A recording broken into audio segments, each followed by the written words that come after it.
No one has chance to get bored of what you're offering. Hey sailors, welcome back to Cruising as Crew. My name is Lucy and today we are going to be discussing length of cruise and what length of cruise the crew prefer. But before we start, please press like and subscribe for more cruise ship content, and if you have any video suggestions or questions, you can leave them in the comments below, or you can DM me over on Instagram at Cruising as Crew. I get back to everyone and I really love talking to you guys, so make sure you get in touch. But as for now, let's get into this video. So just for those of you who don't know, because it can be a little bit confusing, there is a big difference between contract and cruise. So when I go and work on a cruise ship, my contract is 6 months, 9 months, but when I talk about a cruise, that is the length of time that the passengers come on board a ship for. Basically, it's the length of time between embarkation days, when the old passengers get off and the new passengers get on. So the length of cruise that the cruise ship does not affect the length of your contract. You will still do, let's say, a 6-month contract, whether the cruise ship you're on does 5-day cruises or 3-week cruises. So today we're going to discuss the different aspects of your job on a cruise ship and how the length of the cruises will affect your time on board. The first one is how stressful your job is. Embarkation day is by far the most stressful day of any cruise. It's like a Monday morning on steroids. And obviously, if you're on a cruise ship that does multiple short cruises, you are going to have more embarkation days. Now, the reason embarkation day is so stressful, you've got to get all the old passengers off by a certain time, normally 11 a.m. Then you have a few hours where the ship is empty, just got crew on board. And you have to flip that ship. So all the rooms have to be flipped. Your uniform has to be immaculate for when the new people get on. Your makeup has to be immaculate. You have to just be completely on point. There can be no mistakes, because that's when you make your great first impression to the new passengers that are coming on board. Whereas when you're on a longer cruise, you can kind of relax into it. Like the first 3 days are when you're going to make your really, really good impression. So let's say you're doing a 2-week cruise. The first 3 days and the last 3 days are usually the most stressful, and then everything in between, like the 8 days in between, obviously you can't drop your standards, you know, you still have to work really hard, but there's not that pressure to make this incredible first impression. And like on embarkation day, if you have a little stain on your uniform, absolutely not, you cannot wear that uniform. Whereas, you know, if on like the 7th day, you have a stain on your uniform, I mean, no one's gonna pick you up on it. But on embarkation day, absolutely not. So for this aspect of your job, how stressful your job is, the longer cruise is gonna win. As in, if you are on a ship that does longer cruises, I feel like your contract is gonna be more relaxed, because you're gonna have less Monday mornings during your contract. Money. So obviously cruise ships are floating hotels. They are there to make money. They want to take as much money as they can from their passengers. If you are on a long cruise, there's generally a lot more ports. So there's going to be a lot more places for them to spend their money rather than spending their money on the cruise ship. If you are on a long cruise, there is also no real rush for them to spend their money. So what people tend to do is wait until the very end of the cruise, and then they're like, okay, I've got like $100 left over, maybe I'll buy myself a bottle of perfume now. So what happens is on a long cruise, you get a big stretch of time when no one really spends anything, and then right at the end of the cruise, they're all spending kind of all the money that they haven't managed to spend in the ports.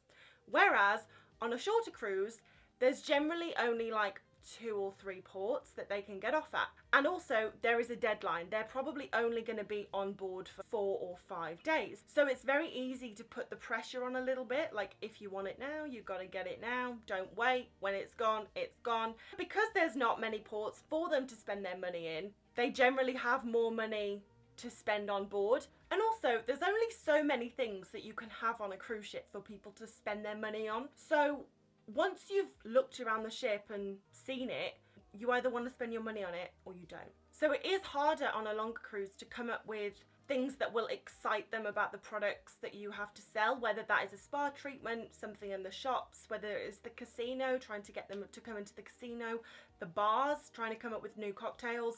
Whereas on a shorter cruise, it kind of takes the pressure off, because they're new people every like 4 or 5 days. So you don't have to keep thinking of new ways to get them to come into the shops or the spa. The shorter cruises definitely bring in more revenue. So if you are in a revenue department, like the casino, the spa, the shops, restaurants, the bars, the photogs, then it is going to be easier for you to make that money and hit that target because you've constantly got a brand new audience. No one has chance to get bored of what you're offering. So yes, for the money, the shorter cruise is going to win. Now, also on the subject of money, you will get the opportunity to save more money if you are on a cruise ship that's doing shorter cruises, because there's more embarkation days, which generally means there's more sea days, so there will be less ports for you to get off at to spend your money.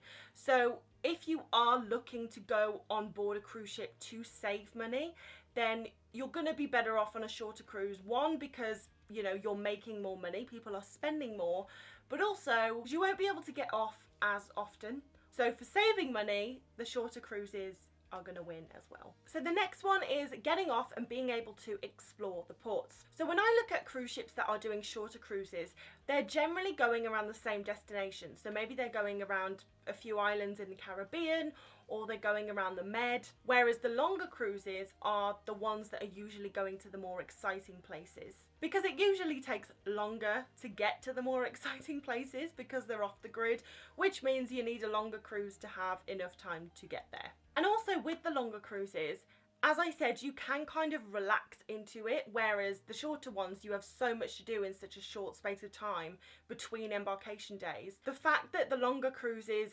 usually, not always, but usually have a better itinerary, and also everyone can relax into it, you generally do get more time off to explore the ports.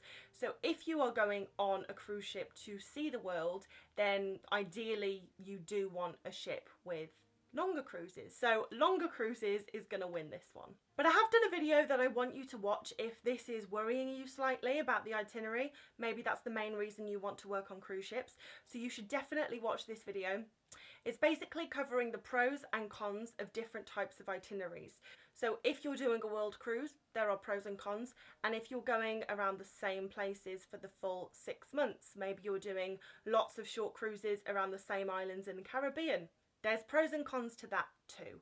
So make sure you give that video a watch after this one. The next one is how the length of cruise affects crew life on board. When I say crew life, I mean people going to the bar, going to shows in the evening, going to dinner. And to be honest, this is a really difficult one because in the video I just mentioned, I said that if you are on a ship that is going to the same places over and over again, you're generally going to have a better crew life because people aren't getting off in the ports, which means that people aren't as tired from exploring the ports, so they have more energy to do things in the evening and basically have a better crew life on board.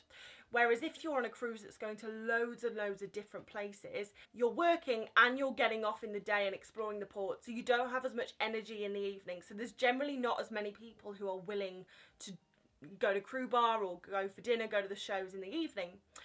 So saying that, shorter cruises would win, but I don't think I can say that because I've been on cruise ships that do a lot of long cruises and the crew life has been amazing.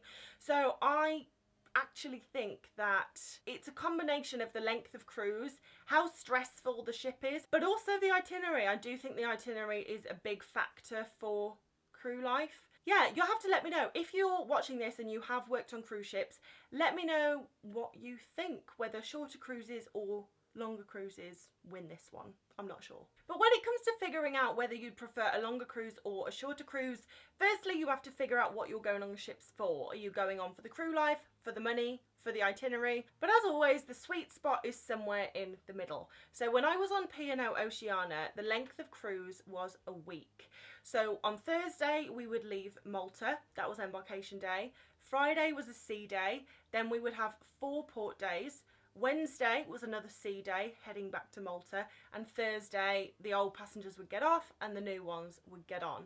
And honestly, that was my best itinerary ever. So there was enough time between embarkation days to relax, but it wasn't so long that everyone got bored. It was just long enough. And also the itinerary we did rotated every 3 weeks. So we would leave Malta 1 week and do Croatia. We'd leave Malta the 2nd week and do Italy. And then we'd leave Malta the 3rd week and do Greece. It was enough so that we could relax. We knew what we were doing, but it was different enough to keep us all stimulated. So really, Oceania ticked every box for me. And this is the thing, if you get put on a world cruise, that's amazing. You're going to see incredible places, but you are also going to have passengers that are staying on board that ship for like 3 or 4 weeks. And with that comes its own disadvantages. So yeah, once again, you're going to see amazing places, but the passengers are not going to spend any money because there's going to be all these amazing ports that they're spending their money at.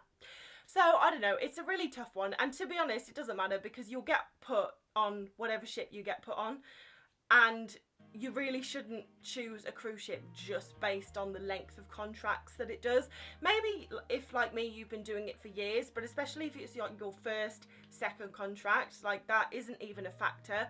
So I'm just going through it so you know what to expect, because like everything, there is pros and cons to both. But thank you so much for watching, guys. I really appreciate you watching this video, and I hope you found it informative and helpful. If you have or have any more questions, you can leave them in the comments or DM me over on Instagram at Cruising as Crew. But I hope you have a fantastic day, and I will see you in the next video. Bye.